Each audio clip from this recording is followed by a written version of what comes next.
Hello students, welcome to Civil Centric. Previous session तक हम लोगों ने टाइप्स ऑफ सेक्शन सब खत्म कर दिया था, जिसमें हमने सीखा था कि हमारे सेक्शन 3 टाइप के हो सकते हैं, बैलेंस्ड, अंडर इन्फोर्स्ड और ओवर इन्फोर्स्ड। इन सेक्शंस के बारे में मैंने आपको सारी इंफॉर्मेशन दे दी थी।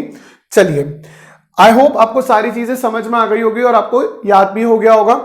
अब आज हम लोग एक नया टॉपिक स्टार्ट करते हैं और इस टॉपिक का नाम मैं रखने वाला हूं एनालिसिस ऑफ स्ट्रेस ब्लॉक। मैं इस टॉपिक का नाम लिखने वाला हूं एनालिसिस ऑफ स्ट्रेस ब्लॉक। क्या नाम है हमारा टॉपिक का?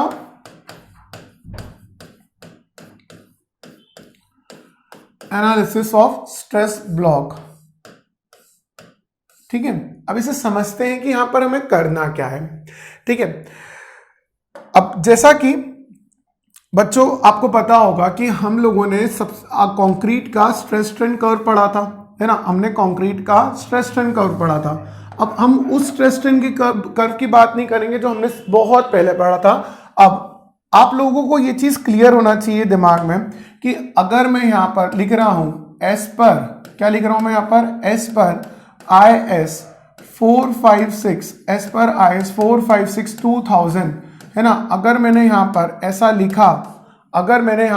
लिखा, तो आपको ये चीज क्लियर होना चाहिए, आपको यहां पर ये चीज क्लियर होना चाहिए कि मैं कौन सा डायग्राम यहां पर प्रेफर करूंगा, है ना। मैं कौन सा डायग्राम यहां पर प्रेफर करूंगा। तो देखिए, अगर मैं यहां लिखता हूं स्ट्रेस, ओके, और यहां पर लिखता हूं मैं स्ट्रेन, ओके, यहां पर लिख रहा हूं मैं स्ट्रेन, तो अगर ये चीज मैं यहां पर लिख दी मैंने एस पर IS 456 2000, तो मेरा जो डायग्राम होना चाहिए वो ऐसा आना चाहिए, पैराबोलिक, ऐसा आना चाहिए पैराबोलिक, और यहां से जाके क्या हो जाना चाहिए? स्ट्रेट हो जाना चाहिए। क्या हो जाना चाहिए? स्ट्रेट हो जाना चाहिए। तो जहां पर पैराबोलिक पोर्शन क्या हो गया, है ना, एंड हो गया, जहां पर पैराबोलिक पोर्शन एंड हो गया वहां पर स्ट्रेन 0.002 होगी। और मैंने आपको बताया था the maximum compressive strain in concrete is limited to what? It is 0.0035। अब आप हमेशा यही डायग्राम को क्या करेंगे? यूज करेंगे, इस्तेमाल करेंगे, कंसिडर करेंगे जब भी आपको क्या करना है, एस पर IS 456 limit state of collapse flexure पढ़ना है। फ्लेक्चर मतलब बेंडिंग, वो सारे मेंबर्स जिसके ऊपर फोर्स बेंडिंग कॉज कर रहा होगा, जब भी मैं उन्हें एनालाइज करूंगा, डिजाइन करूंगा, this curve will be the curve I have to consider. यही कर्व को मुझे कंसिडर करना है। अब याद करो, इसके लिए मैंने आप लोगों को इसका जो मैक्सिमम, इसके लिए मैंने आपको जो इसका मैक्सिमम स्ट्रेस, है ना, मैक्सिमम स्ट्रेस जो मैंने आपको बताया था वो कितना रहेगा यहाँ पर? 0.45 FCK। क्या रहेगा? 0.45 FCK रहेगा। ठीक है, तो ये चाहे तो मैं यहां पर भी इसका वैल्यू लिख देता हूं कि 0.45 FCK ही रहेगा। ठीक है, अब मुझे ये चीज बताओ कि अगर मैं इस कर्व का, है ना, इस कर्व का एरिया निकाल लूं, इस कर्व का क्या कर दूं? एरिया निकाल दूं, तो ये कंक्रीट का है ना, ये कंक्रीट का कर्व है। और किसी भी सेक्शन में कंक्रीट का काम क्या होता है ना, किसी भी सेक्शन में कंक्रीट का काम क्या होता है? कंप्रेशन को क्या करना? बियर करना, कंप्रेशन को रेजिस्ट करना। ठीक है, यही काम है। क्योंकि जब भी मेरा फ्लेक्चर होगा, है ना, जब भी मेरा फ्लेक्चर होगा तो फ्लेक्चर में क्या होगा? मेरा जो मेंबर है वो ऐसा हो जाएगा, ऐसा हो जाएगा। तो ऊपर कंप्रेशन, नीचे टेंशन, नीचे स्टील जो कर रहा है उसे करने दो, लेकिन ऊपर जो कंक्रीट है वो क्या कर रहा होगा? कंप्रेशन को क्या कर रहा होगा? रेजिस्ट कर रहा होगा। तो अगर किसी भी सेक्शन में अगर इस स्ट्रेस ब्लॉक का मैं क्या करूं, किसी भी सेक्शन में ये जो स्ट्रेस ब्लॉक होगा इसका एरिया निकाल लूं, तो मुझे क्या मिलेगा? टोटल कंप्रेसिव फोर्स मिल जाएगा। ठीक है, टोटल कंप्रेसिव फोर्स मिल जाएगा।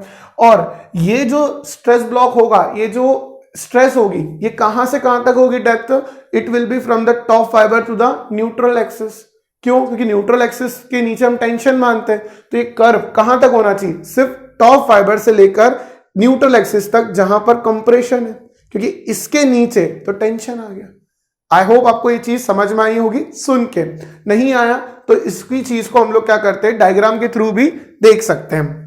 चलिए, अब इसी चीज को डायग्राम के थ्रू देख लेते हैं अपन एक बार। सिर्फ एक रैंडम, एक नॉर्मल सा आप लोगों को समझाने की कोशिश कर रहा हूं कि कैसा दिख सकता है। ठीक है, तो देखिए, जैसे कि मान लीजिए आपने यहां पर क्या करा, एक इस तरह से, है ना, आप लोगों ने यहाँ पर एक इस तरह से सेक्शन बनाया, ठीक है। अब यहाँ पर सेक्शन बनाने के बाद अब आप सभी जानते हैं कि यहाँ पर एक पर्टिकुलर डिस्टेंस पे, है ना, फ्रॉम द बॉटम और from the top, what we will do, we will provide the area of steel, we will provide the area of steel.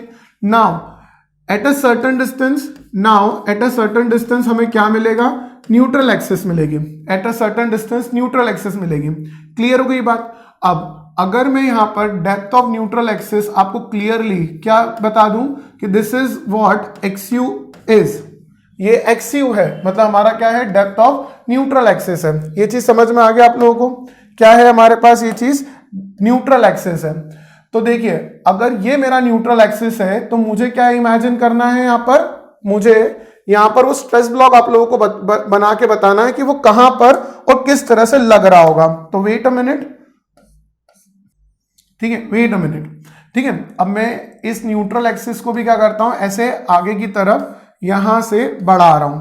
अब मैंने इस न्यूट्रल एक्सिस को भी यहां से आगे की तरफ बढ़ा लिया, ठीक है। तो जो स्ट्रेस ब्लॉक था, वापस से देखिए, है ना, जो स्ट्रेस ब्लॉक था वो अगर देखा जाए तो वो कितनी डेप्थ पे लगेगा, वो न्यूट्रल एक्सिस की डेप्थ पे लगेगा, ठीक है। ये चीज हो गया।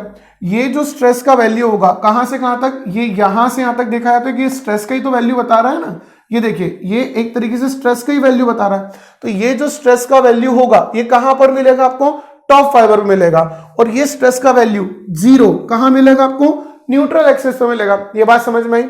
देखिए ये जो येलो लाइन मैंने यहां पर बनाई, येलो येरोज बनाए, ये आपको मैक्सिमम स्ट्रेस का वैल्यू दैट इज 0.45 एफसी के रिप्रेजेंट कर रहा है। ये आपको कहां मिलेगा, टॉप फाइबर में मिलेगा। ये जो 0 है, स्ट्रेस और स्ट्रेन का वैल्यू 0, ये आपको कहां मिलेगा, ये आपको मिलेगा न्यूट्रल एक्सिस पे, ठीक है। अगर आपको ये बात समझ में आई तो देखिए मैं क्या कर रहा हूं, यहां पर मुझे पता है कि मेरा जो स्ट्रेस स्ट्रेन होगा वो 0, अभी मैं स्ट्रेस बना रहा हूं तो ये क्या हो गया, मेरा 0 हो गया, ठीक है। लेकिन अगर मुझे यहां पर इस तरह से बनाना हो, अगर मुझे यहां पर इस तरह से बनाना हो स्ट्रेस, कहां पर, ये टॉप फाइबर है, तो टॉप फाइबर पे जो स्ट्रेस होना चाहिए, टॉप फाइबर पे जो स्ट्रेस होना चाहिए, क्या बच्चों, टॉप फाइबर पे स्ट्रेस मेरा इस तरह से 0.45 FCK, 0.45 FCK होना चाहिए, 0.45 FCK होना चाहिए, है ना। अब देखिए अब यहां पर वैल्यू आ गई, लेकिन ये वैल्यू डिक्रीज नहीं होती है, एक सर्टेन डेप्थ तक ये कांस्टेंट रहती है, तो वो कांस्टेंट दिखा है। उसके बाद जो डिक्रीज होगा 0 की तरफ वो ऐसा पैराबोलिक होगा, तो मुझे वो पैराबोलिक बनाना पड़ेगा। मतलब देखा जाए तो ये डायग्राम 2 पार्ट में डिवाइड हो रहा है, एक तो ये रेक्टेंगुलर पोर्शन और ये पैराबोलिक पोर्शन। अब इस कर्व को ध्यान से देखो, है ना, ये कर्व को देखो, ये रेक्टेंगुलर और ये पैराबोलिक, ठीक है। यहां पर देखो कैसी है, रेक्टेंगुलर और पैराबोलिक, ठीक है। समझ में आया कि इसको उठा के वहां कैसे बनाया, इसको उठा के वहां कैसे बनाया। अब वापस से देखो इसका डेप्थ कितना बना रहा हूं, एक्स यू बराबर ही इसका डेप्थ रखा। क्यों करा ऐसा एक्स यू बराबर, क्योंकि एक्स यू तक ही क्या है, कॉम्प्रेशन है, एक्स यू तक ही क्या है, कॉम्प्रेशन है। ये बात समझ में आ गई। चलिए और यहां पर क्या हो जाएगा, मतलब स्टील बेसिकली टेंशन है, तो ये जोन किस में है, टेंशन में, जो कौन लेगा, स्टील लेगा। Is it clear. चलिए आगे बढ़ते हैं हम लोग यहां से। अब अगर हम लोग यहां से ऐसे आगे बढ़ते हैं तो देखिएगा आप लोग, मुझे इसी पर्टिकुलर डायग्राम का आप लोगों को क्या समझाना होगा, मुझे समझाना रहेगा आप लोगों को द स्ट्रेन प्रोफाइल। अब स्ट्रेन प्रोफाइल कैसी होगी बच्चों, तो अगर मैं बोलूं यहां पर स्टूडेंट्स की स्ट्रेन प्रोफाइल मेरा लीनियर होगा, स्ट्रेन प्रोफाइल मेरा लीनियर होगा, तो इसमें कोई आश्चर्यचकित होने की तो बात नहीं होगी।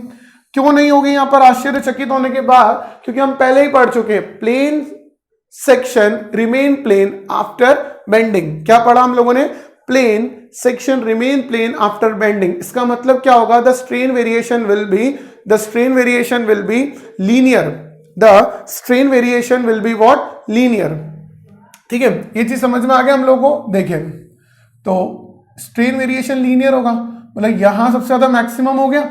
अब यहां पर जैसे ही मैक्सिमम हुआ, फिर उसके बाद यहां पर अपन ने इसको ऐसे बना दिया, ठीक है। अब देखिएगा आप लोग, ये जो लाइन है, ये जो लाइन है, ये आपको क्या बता रही है कि यहां पर मेरा रेक्टेंगुलर वेरिएशन खत्म हुआ और पैराबोलिक वेरिएशन खत्म हुआ, ठीक है। चलिए अब आप ये चीज याद होगा आप लोगों को कि जो एक्सट्रीम फाइबर होगा मेरा कंक्रीट का, वहां पर जो स्ट्रेन 0.0035 ही लिखूंगा, है ना, 0.0035। ये तो आपको याद हो जाना चाहिए अभी तक। लेकिन बात की चीज देखो, जहां पर इस पॉइंट की तरफ देखो, ये देखो, इसको येलो से दिखाता हूं आपको मैं, ये देखो, ये पॉइंट की तरफ देखो, जहां पर पैराबोलिक खत्म हो रहा है और रेक्टेंगुलर क्या हो रहा है, चालू हो रहा है, वहां पर स्ट्रेन कितना है, 0.002। वहां पर स्ट्रेन कितना है, 0.002। चलिए देखते हैं हम लोग। तो क्या बच्चों, क्या स्टूडेंट्स, मैं यहां पर आपका जो स्ट्रेन है इसका वैल्यू 0.002 लिख दूं, 0.002 लिख दूं। तो ये हमारा हो गया स्ट्रेन प्रोफाइल। ठीक है, ये हमारा हो गया स्ट्रेन प्रोफाइल, ये हो गया स्ट्रेस प्रोफाइल। लिख देते हैं अपन लोग यहां पर स्ट्रेन प्रोफाइल। ठीक है, स्ट्रेन प्रोफाइल, और ये हो गया हमारे पास स्ट्रेस प्रोफाइल। क्या आपको ये पार्ट क्लियर हो गया बच्चों? ठीक है, अब अगर मैं इस पूरे एरिया का अगर मैं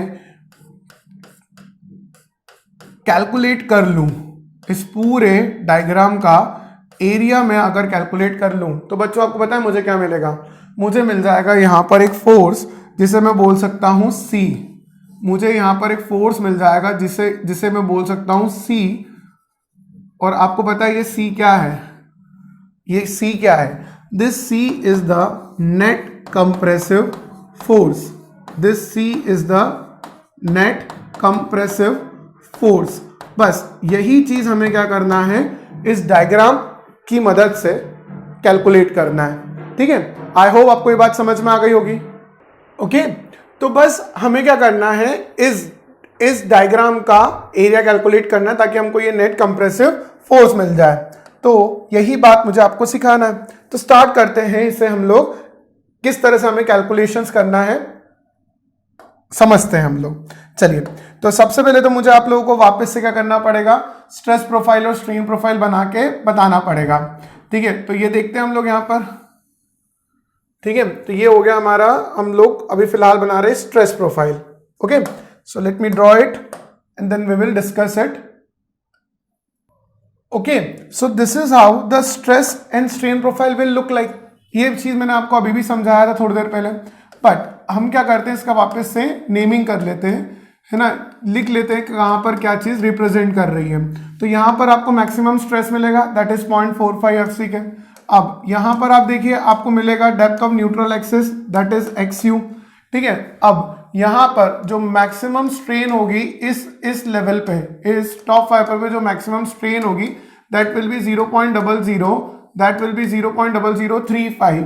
और यहां पर अगर देखें तो जो मैक्सिमम स्ट्रेन होगी दैट विल बी 0.002 होगी, 0.002 होगी। ये चीज क्लियर हो गया। अब मुझे यहां पर क्या करना है, इस डायग्राम का एरिया निकालना है। ठीक है, अब देखिए अगर ये ट्रायंगल होता तो मैं हाफ बेस इंटू हाइट लगा लेता, लेकिन ये अगर रेक्टेंगल मतलब ट्रायंगल होता तो हाफ बेस इंटू हाइट हो गया, और अगर ये पूरा का पूरा रेक्टेंगल होता तो बेस इंटू क्या कर लेता, विड्थ इंटू हाइट कर लेता, बेस इंटू हाइट कर लेता। ठीक है, मतलब कुल मिला के एरिया निकाल लेता। प्रॉब्लम क्या आ रही है, प्रॉब्लम आ रही है रेक्टेंगल और ये क्या हो गया, पैराबोला हो गया। क्या हो गया, रेक्टेंगल और पैराबोला हो गया। तो यहां पर हम लोग ये कर रहे हैं कि हमारा जो रेक्टेंगुलर पोर्शन है उसको हमने क्या कर दिया, अलग अलग रीजन मान लिया।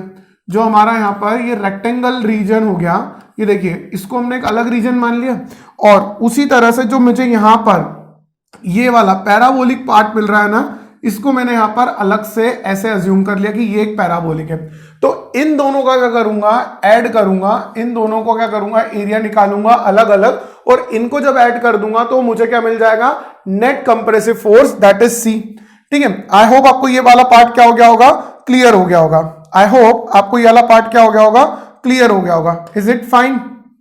ठीक है, अब देखिए यहां पर, देखिए यहां पर, तो यहां पर इस रेक्टेंगल का एक फोर्स लग रहा होगा, that is C1 rectangular portion का, और उसी तरह से यहां पर एक ही पैराबोलिक पोर्शन का फोर्स लग रहा होगा, दैट इज C2, है ना, दैट इज C2, है ना। और यहां पर देखिए मैं क्या लिख रहा हूं, C1 plus C2 is equals to C। ये चीज आप ध्यान रखेंगे, C1 plus C2 is equals to C। ये क्लियर है आप लोगों को? ओके ओके, ये हो गया हमारा C1 plus C2 equals to C।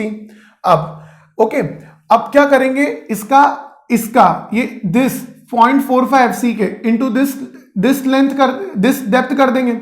उसी तरह से इस पैराबोलिक पोर्शन का भी निकाल लेंगे। तो इसी चीज के लिए मैं क्या करता हूं, यहां पर इस चीज को समझिएगा आप कि जो मेरा ये वाला डेप्थ है, ये वाला डेप्थ, इसको मैंने यहां पर क्या कर दिया, इस डेप्थ को मैंने यहां पर x1 कर दिया और यहां पर मैंने यहां पर क्या हो गया, इसे x2 कर दिया। क्या कर दिया हमने, x2 कर दिया। किस तरह से, सच दैट कि जो मेरा यहां पर x1 है प्लस x2 जो है वो क्या हो जाएगा, यहां पर xu हो जाएगा। क्या हो जाएगा, यहां पर xu हो जाएगा। ये बात समझ में आ गई है ना, ये बात समझ में आ गई। x1 प्लस x2 क्या हो जाएगा, xu के बराबर हो जाएगा। Is it clear, is it clear? अब यहां पर आप इस इक्वेशन से समझ सकते कि सर देखिए x1 और x2 है तो xu के बराबर। क्या कोई ऐसा तरीका है कि मैं इन दोनों की वैल्यू, x1 की भी और x2 की वैल्यू xu के टर्म्स में निकाल लूं? तो हाँ, एक तरीका है और वही तरीका हम लोग क्या करते हैं, समझते हैं। ये देखिए, अगर आप इस पूरे डायग्राम को क्या करें, कुछ ट्रायंगल्स में डिवाइड कर दें। जैसे देखिए यहां पर नाम दे रहा हूं मैं O, यहां पर नाम देता हूं A, यहां पर नाम देता हूं B, यहां पर नाम दे रहा हूं मैं C और यहां पर नाम दे रहा हूं मैं D। अब उसी को देखते रहिएगा, यहीं पर देखिएगा उसी को कैसे लिख सकते हैं अपन लोग। यहां पर इन ट्रायंगल क्या लिख रहे हैं हम लोग, यहां पर ये देखिए, in triangle O A B and triangle OAB and triangle OCD and triangle OCD।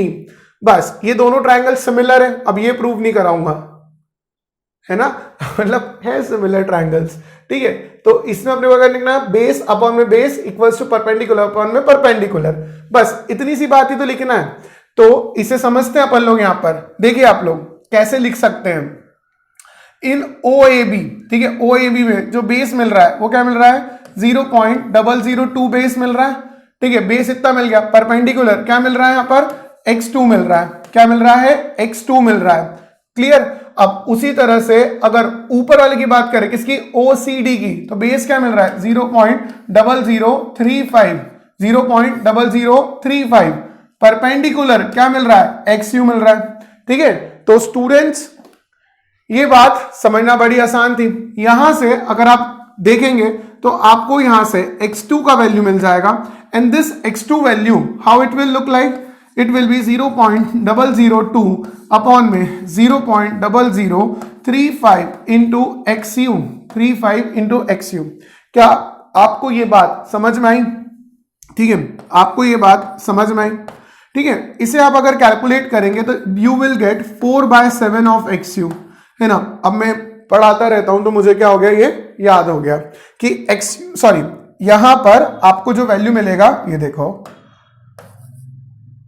ठीक है। यहां मैंने होशियारी दिखाई और खुद ही गलती कर दी। तो ये क्या होगा, x2 आएगा। x2 will be equal to 4/7 of xu। Is it clear? अब अगर हम लोग 4/7 को लिखना चाहें तो 4/7 का वैल्यू जनरली कितना आ जाएगा, 0.57। कितना आ जाएगा, 57, ठीक है। 0.57 ही आएगा, देख लीजिए, ठीक है, आएगा 0.57, ठीक है। तो यहां पर हो जाएगा हमारे पास, ये हो गया हमारा x2 का वैल्यू, ठीक है। तो इसको करते हैं हम लोग हमारे डब्बे के अंदर बंद और फिर बढ़ते हैं हम लोग यहां से आगे की तरफ। ये देखिए, ये हो गया हमारे पास x2 का वैल्यू, ठीक है। ये हो गया हमारे पास x2 का वैल्यू। अब अगर ये मेरे पास x2 का वैल्यू इस तरह से हो गया तो इस इक्वेशन से मैं, है ना, इस इक्वेशन से मैं क्या करूंगा, इस इक्वेशन से मैं क्या करूंगा, x1 निकालूंगा। तो देखिए यहां पर अगर मुझे यहां पर x1 निकालना हो, अगर मुझे यहां पर क्या निकालना हो, x1 निकालना हो, तो x1 कैसा दिखेगा, x1 कैसा दिखेगा, x1 plus x2 equals to xu। तो सीधी सी बात है, xu में से 4/7 ऑफ xu माइनस कर दीजिए। 4/7 ऑफ xu माइनस कर दी तो xu में से x2 माइनस करा, 4/7 ऑफ xu माइनस करा तो 3/7 ऑफ xu आ गया। और 3/7 ऑफ xu का मतलब क्या हो जाएगा पता है आपको, 0.43 ऑफ xu। है ना, कोई सी भी एक वैल्यू याद कर लेना, कोई सी भी एक वैल्यू याद कर लेना, दैट्स इट। इसके अलावा और कुछ नहीं चाहिए हमें यहाँ पर, ठीक है, इसके अलावा हमें और कुछ भी नहीं चाहिए यहाँ पर, आप इस चीज को समझिएगा, ठीक है। चलिए, तो यहां से हम लोग क्या करते हैं, आगे की तरफ बढ़ते हैं। अरे क्या है ये देखिए, ये क्लियर हो गया। अब इन सब की वैल्यू मैं वहां पर पुट करना चाहूंगा ताकि आपके पास एक डायग्राम हो जाए जहां पर आपके सारी डिटेल हो, ठीक है। वहां पर मैं पुट करना चाहूंगा जहां पर आपके क्या हो जाए, एक डायग्राम ऐसा बन जाए जहां पर आपकी सारी वैल्यू हो।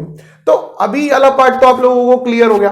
अब मैं क्या करता हूं, इस पर्टिकुलर डायग्राम का आपको एरिया निकालना सिखाता हूं, ठीक है। Is it clear? Okay, let's move ahead. Okay, आप एक बार देख लीजिए स्क्रीन पे, आपको पूरा का पूरा डायग्राम और क्या क्या हम लोगों ने यहां से क्या करा है, डिराइव करा है, क्या क्या ऐसी चीजें हम लोगों ने कैलकुलेट करी है, आप लोगों को सारी चीजें यहां पर दिख रही होगी। ओके, चलिए आगे बढ़े हम लोग यहां से। ओके, तो अब क्या कर रहे हैं, नेक्स्ट स्टेप, इसका एरिया कैलकुलेट करने की कोशिश करेंगे इन सब डेटा से। चलिए, again I have to draw that diagram again. तो पहले वो डायग्राम बना लेता हूं मैं। Okay, so this is how the diagram was looking like. अब वापस से इसका नेमिंग, ठीक है बच्चों, मैं इतनी बार आपके सामने ये चीज इसलिए करता हूं ताकि आपको ये चीज याद हो जाए, ठीक है, वरना डायरेक्टली मैं इमेज को कॉपी पेस्ट करके भी आपको पढ़ा सकता हूं, बट मैं इसलिए इतनी बार बना रहा हूं आपके सामने ताकि आपको ये याद ही हो जाए। तो ध्यान से देखना आप लोग भी, ताकि आपको क्लियर होता जाए, ठीक है। अब ये वाला जो हमको डिस्टेंस मिला था, this was what, this was our 3/7 of XU, है ना। ये जो डेप्थ हमको मिला था, this was what 3/7 of XU, and this distance what was XU, that was 4/7 of XU। Yes, this distance was 4/7 of XU, yes और no, is it clear, है ना, इज इट क्लियर। ये हो गया हमारे पास 4/7 ऑफ XU, ठीक है, ये क्लियर हो गया। अब देखो, ये रेक्टेंगुलर पोर्शन है, ये मेरा रेक्टेंगुलर पोर्शन है, तो इसकी सीजी पर ही मेरे पास एक फोर्स मिलेगा, दैट इज कॉल्ड C1, है ना। और ये पैराबोलिक है, तो पैराबोला की सीजी पे मुझे मिलेगा C2, है ना, पैराबोला की सीजी पे मिलेगा मेरे को C2। ये बात समझ में है? बस अब मुझे यहीं से ये C1 और C2 लिखना है। इसे समझते हैं हम लोग कि हम C1 और C2 को किस तरह से लिख सकते हैं। तो अगर आप ध्यान से देखेंगे C1, तो ये तो आपको क्या दिख रहा है, क्लियर सा रेक्टेंगल दिख रहा है, क्लियर सा आपको क्या दिख रहा है, एक रेक्टेंगल दिख रहा है, सिर्फ यहीं तक का पोर्शन है। तो C1 मतलब क्या होगा, 0.45 FCK इंटू दिस, है ना, क्या कर देंगे हम लोग यहाँ पर 0.45 FCK इंटू क्या करेंगे 3/7 ऑफ XU। चलिए इसको कैलकुलेट करेंगे, है ना। उसी तरह से अब हमारे पास C2 आया, ये हो गया हमारे पास C1, सॉरी मैं C2 बोल रहा था, ये हो गया हमारे पास C1 का वैल्यू हो गया 0.45 FCK इंटू 3/7 ऑफ XU। अब C2 का वैल्यू कैलकुलेट करेंगे, तो देखिए ये कितना होगा 4/7 ऑफ XU, और ये होगा 0.45 FCK। देखिए ये हो गया मेरे पास 4/7 ऑफ XU, और यहां पर मल्टीप्लाई में कितना हो गया 0.45 इंटू FCK, 0.45 इंटू FCK, और यहां पर कितना हो जाएगा 2/3 आ जाएगा, यहां पर क्या आ जाएगा 2/3 आ जाएगा, ठीक है, ये बात समझ में आया, इतना बात क्लियर हुआ। अब आप इसको कैलकुलेट करिए, है ना, अब आप इसको कैलकुलेट करिए और समझिए इससे आपका आंसर कितना आता है, ठीक है। ओके, अब क्लियर सी बात है, ये 3/7 कितना हो रहा था मेरे पास, 3/7 कितना हो रहा था 0.43 और 0.45 को आपको मल्टीप्लाई करना है, तो इसे करके देख लेते हैं अपन लोग यहीं पर, ये कुछ 0.17 के आसपास आना चाहिए। 0.45 इंटू 0.43, ये आ रहा है मेरे पास 0.19, है ना, ये मेरे पास आ रहा है 0.1935, 0.45 0.19 FCK, और ये हो जाएगा यहां पर मेरे पास XU हो जाएगा। अब इसी चीज को अपन लोग वापस से कैलकुलेट कर लेते हैं, 4/7 इंटू 0.45 इंटू 2 डिवाइड बाय 3 करा तो 0.17 आ गया। ओके, ये कितना आ गया 0.17 FCK, और ये क्या हो गया मेरे पास XU हो गया, क्या हो गया FCK XU हो गया। मतलब इन शॉर्ट अगर मैं लिखना चाहूं, तो मेरे पास C जो होगा that was equals to C1 plus C2 कर दीजिए इन दोनों को ऐड, तो 19 और 17 36 तो पक्का है, 19 और 17 36 तो पक्का है, ठीक है, तो ये हो गया मेरे पास C का वैल्यू, तो ये हो जाएगा 0.36 FCK, और यहां पर ये कितना हो जाएगा, XU हो जाएगा। क्या हो जाएगा यहाँ पर, XU हो जाएगा, है ना। ये देखिए, तो ये हो गया आपके C का वैल्यू 0.36 FCK XU। यही चीज आपको क्या करना था, कैलकुलेट करना था। ठीक है, ये चीज समझ में आ गया। This is how C1 and C2। Okay, यहां पर C1 और C2 का वैल्यू भी लिख देते ताकि आपके पास एक ऐसा डायग्राम हो जाए जहां सारी वैल्यूज आपको मिल रही है। तो C1 का value, what we got about C1, we got 0.19 FCK और XU, और यहां मिल रहा है आपको 0.17 FCK, और यहां क्या होगा हमारे पास XU। ठीक है, ये हो गया हमारे C1 और C2। क्लियर।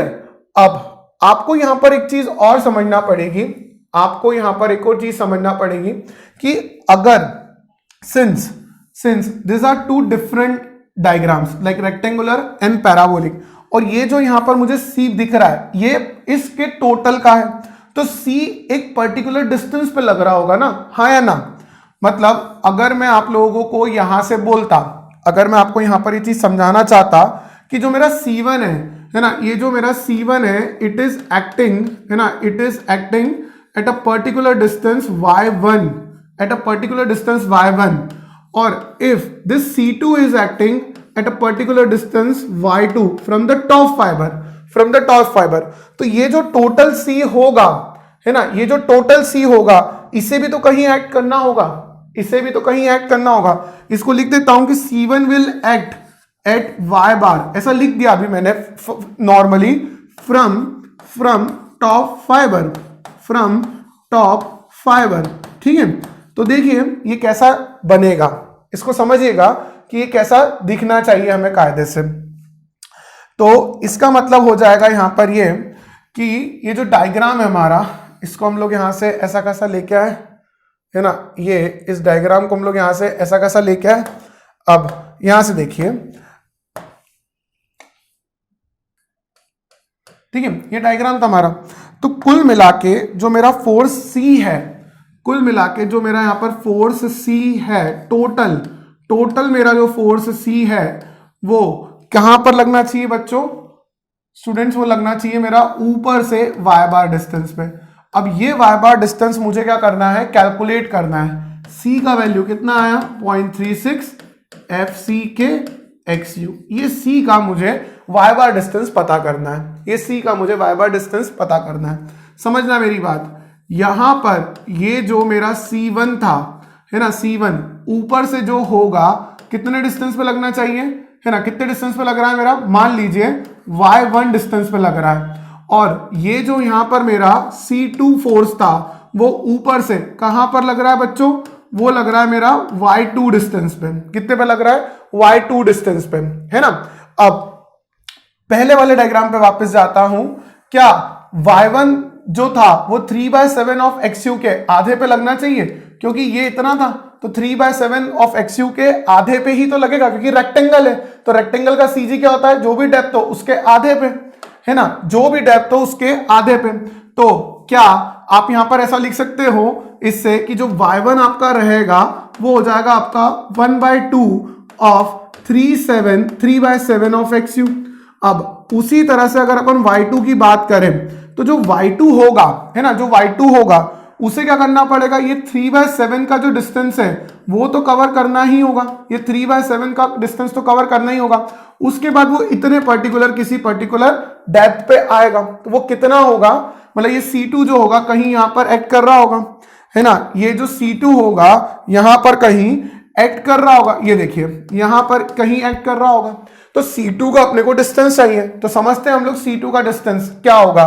तो ये 3/7 ऑफ XU तो इसने कवर कर लिया, प्लस जैसे ट्रायंगल होता है तो हम लोग लिखते हैं ना 1/3, है ना, 2/3। अगर पैराबोला होता है तो हम लोग लिखते हैं यहां पर 3/8। क्या लिखते हैं, 3/8। जो भी डिस्टेंस हो, तो वो डिस्टेंस कौन सा हमारे पास, 4/7 ऑफ XU है। ये हो गया हमारा y1 और y2, ये हो गया हमारा y1 और y2। तो C1 लग रहा होगा y1 पे, C2 लग रहा होगा y2 पे। तो अगर मुझे C जिस y बार पे लगना है, C मेरा जिस y बार पे लगना है, अगर ये निकालना है, अगर ये चीज निकालना है, तो समझिएगा इसको, ये कैसे निकाल सकते हैं अपन लोग। यहां पर ये निकलेगा y bar is equal to C1 into y1 plus C2 into y2 upon में C1 plus C2 let's say C1 का वैल्यू आप लोगों को याद है 0.19 आया था। कितना आया था? 0.19 FCK XU, ऐसा ही आया था C1।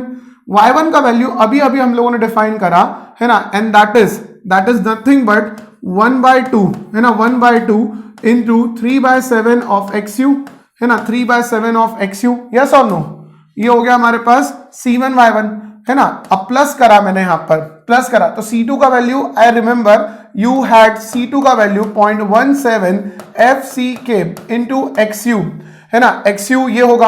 अब इससे मल्टीप्लाई करा, किसका मल्टीप्लाई करेंगे हम लोग यहां पर? 3/7 of XU plus 3/8 times of, क्या लिखेंगे यहां पर? Okay wait, let me just clear it out. हम लोग इसे, ठीक है, इसे हम लोग क्या करते हैं, वापस से इस तरफ लिखते हैं। देखिए, तो अगर मुझे यहां पर क्या चाहिए, y बार चाहिए, तो C1 कितना हो जाएगा मेरे पास, याद करिए, दैट इज 0.19 FCK और यह हो जाएगा XU है ना। y1 कितना हो रहा है मेरे पास यहां पर 1/2 3/7 ऑफ XU, ये हो गया 3/7 ऑफ XU प्लस C2 कितना हो जाएगा 0.17 FCK और यहां हो जाएगा XU है ना, XU कितना बनेगा यहां पर 3/7 ऑफ XU प्लस यहां आ जाएगा 3/8 ऑफ 4/7 ऑफ XU है ना, ये चीज हो गया।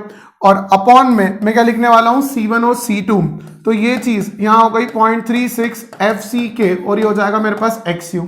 क्या हो जाएगा मेरे पास यहां पर 0.36 FCK XU। ये बात क्लियर हो गई है ना, ये बात क्लियर हो गई। तो यहीं से आया मेरे पास y बार को जब आप सॉल्व करोगे तो this will give you 0.42 XU, this will give you the 0.42 XU। अब ये बात हमें हमेशा क्या करना है, याद रखना है कि जो हमारा C फोर्स होगा, इट विल एक्ट है ना, it will act at a distance of 0.42 from the top fibre, it will act at a distance of 0.42 from the top fibre. देखिए दिख रहा है क्लियरली, डायग्राम को ध्यान से देखिए, एक एक चीज समझ में आ रही है आप लोगों को, ठीक है। अगर आपको यहां पर एक एक चीज समझ में आ गई ना बच्चों, तो ये डायग्राम आपको, इसका डेरिवेशन आपको याद होना चाहिए कि how we have calculated this value of C and हमने इसे किस तरह से समझा है कि ये 0.42 XU का हमने इसको कैसे कैलकुलेट करा, ठीक है। अब मैंने इसको यहां पर इसलिए शिफ्ट करा क्योंकि मैं आपको ये दिखाना चाहता हूं कि ये जो डेप्थ थी हमारी अभी भी, मतलब वैसे तो आप लोगों को ये चीज समझ में आ रही होगी कि ये जो डेप्थ है हमारी स्टूडेंट्स, ये जो हमारी डेप्थ है ये क्या चल रही है, XU ही चल रही है, ठीक है। ओके, वहां क्या लिखा था हमारा y1, ठीक है। अब ये डायग्राम क्या हो गया हमारा, परफेक्ट और कंप्लीट हो गया। Is it clear? चलिए, तो इसके बारे में थोड़ा सा लिख देते हैं यहां पर, जो आप लोगों को ऑब्जेक्टिव में मिलेगा। गेट में तो अब ये पूछने से रहे, क्योंकि उसके लिए तो बहुत ही बच्चों वाली बात हो गई। हाँ, कुछ एग्जाम्स में अभी भी आता है, तो लिख देता हूं यहां पर नोट करके, द नेट कंप्रेसिव